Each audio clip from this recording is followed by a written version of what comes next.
Hi there, my name is Raj Amarnani. I'm a sports and exercise medicine registrar based in London, and I'm one of the trainee representatives on the Faculty of Sport and Exercise Medicine. I'm Dan Fitzpatrick. I'm also a sport and exercise medicine registrar based in London, and I'm the other registrar rep on the Faculty Council. So we just wanted to spend today discussing a few commonly asked questions that we get at the faculty about careers in sports and exercise medicine. So I'm going to kick things off with asking Dan really. So Dan, how does one become a sport and exercise medicine consultant? So essentially, to become a consultant, you need to be on the GMC Specialist Register for Sport and Exercise Medicine. There's two ways to do that. One is to get a certificate of completion of training, which you achieve by doing the Sport and Exercise Medicine higher specialty training, which you can enter after doing a training program like GP training, core medical training, or A&E training. That takes 4 years. You go through some rotations and you have annual reviews of your progress. The other way to do it is to do what's now called the portfolio pathway, and used to be called CSER, where you aren't in a formal training program, but you collect a portfolio of evidence which shows that you have skills and knowledge and competencies equivalent to someone doing the specialist training program. You then submit those to the GMC, and if it's successful, then you can be added onto the specialist register. Yeah, that's really interesting to see. Obviously, SEM being one of the unique specialties where you have various routes into the training program. So you mentioned GP training, core medical training, also known as IMT training now, and it's actually a Group 2 specialty, which means that you only have to do IMT years 1 and 2 before applying into ST3 as sport and exercise medicine, or ACCS as you mentioned. So there are various routes that you can get onto the training program with. And do you have to, you mentioned GP training, yes, do you have to complete GP training to enter onto the Yes, from what I understand you do. So you either have to have MRC GP, MRCP, or the ACCS faculty emergency medicine examinations in order to enter the training program. So as long as you have one of those 3 qualifications, you're eligible to enter into the program. Okay, great. So obviously that's the formal training, Raj. How would you recommend people go about building their career and their experience leading up to trying to become a sport and exercise medicine consultant? Yeah, no, really good question. I think it's a question we get asked all the time. And I think it's about getting the breadth of experience in sport and exercise medicine, because as literally the title on the tin says, is that it's sport, there's exercise, but there's also musculoskeletal medicine and physical activity involved with it. I think a lot of people get bogged down in just trying to find sport experience. So I think it's really important people trying to get into the specialty training program sees a breadth of patients across that spectrum. So getting involved with other specialties, for example, general practice, accident and emergency, rheumatology, orthopedics can be really, really helpful. But also, getting in touch with local people around your area, for example. I think sport and exercise medicine, as we talked a bit about earlier, Dan, is a really nice and small but really friendly specialty, and I think a lot of people are very happy to help you out. If you a quick email, can I come and shadow you for a day, for example, really just try and build up that experience in those environments. I think will be really helpful when you then come to interviews and kind of getting onto the program. Then, did you have any other thoughts around that area? I think all the things you mentioned are really good, and actually, what my experience of what they're looking for is just someone who's a good, well-rounded doctor who's got an interest in the area. I think there are kind of formal education programs you can do, such as masters and diplomas, which aren't essential, but a lot of people do, and they can give you a good grounding in some of the areas covered. I think that you can also get involved with some of the work the faculties do. I know that you do quite a lot of work on moving medicine. Tell us a bit about that. Yeah, absolutely. So Moving Medicine, again, is a brilliant initiative that was started by the faculty. It's a completely free resource that you can look at online that gives you guidance on physical activity and how to implement that in your day-to-day practice.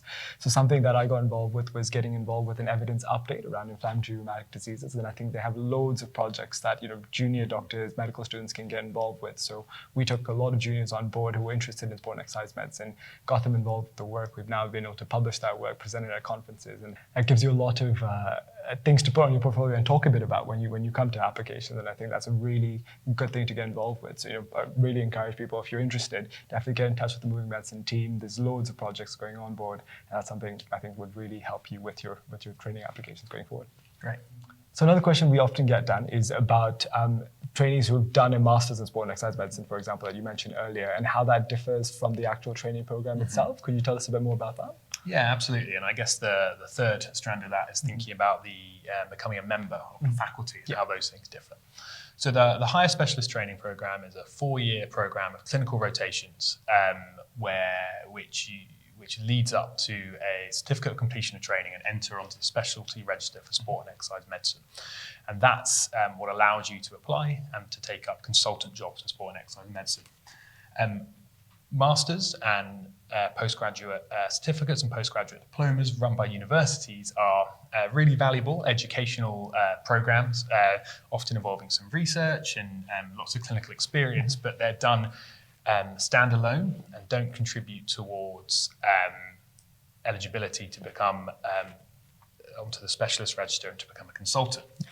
The membership exam and the diplomas run by the specialty run alongside that. Now, to finish the higher specialist training program, you need to have passed and obtained the membership of the Faculty of Sport and Exercise Medicine.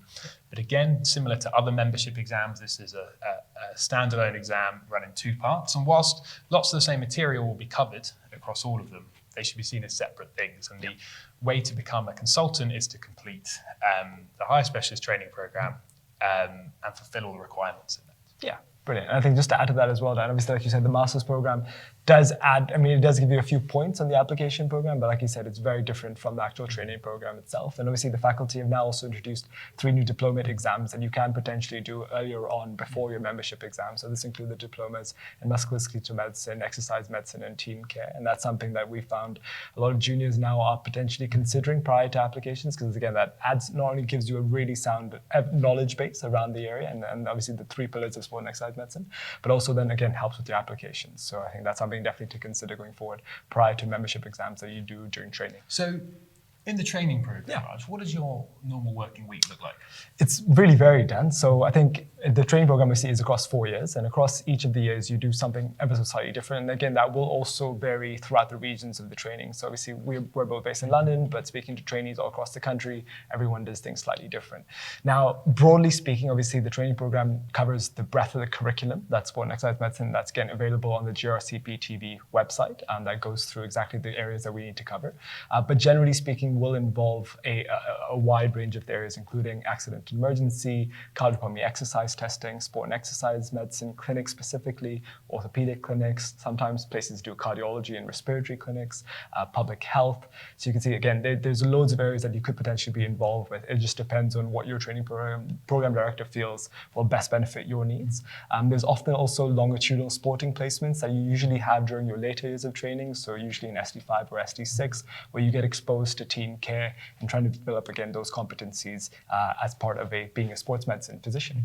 The other thing as well that, obviously alongside your training, there's loads of, again, opportunities to do other things that you're interested in. For example, if you're particularly interested in academia, there's loads of opportunities to do research and smaller projects in those training roles that you're in. But also if you're interested in other areas, for example, public health, most places will have either longitudinal attachments or 6-month blocks in public health. And again, that's a lot of time to really get stuck in and find those areas that you're particularly interested in. What's your experience been like of the training program so far, Dan? Yeah, it's been really good, Raj. And like you said, really varied. You go through lots of different specialties, and I think it's about putting all the pieces together that help you become a well-rounded sport and exercise medicine consultant. I've started doing a sports placement, and it's really beneficial to see that elite sport environment, and actually lots of things you pick up there, you apply back to the people you're seeing in your normal clinics. On the sport thing, another thing we often get asked is about working in sport as a trainee. So there are placements that are put in place where you're in a supervised role with a GMC approved supervisor. Some people will work in their own time and do some sports team cover that they've been doing. That's okay to do. You need to discuss it with your training program director and your educational supervisor and make sure you've got adequate supervision in place. Absolutely. And also adequate indemnity. We often get asked about indemnity, and it can be difficult. And I think the most important message that we have really is make sure that you've got appropriate indemnity, that your indemnity supplier knows exactly what you're doing. Because it is a slightly more risky environment to work in an NHS hospital.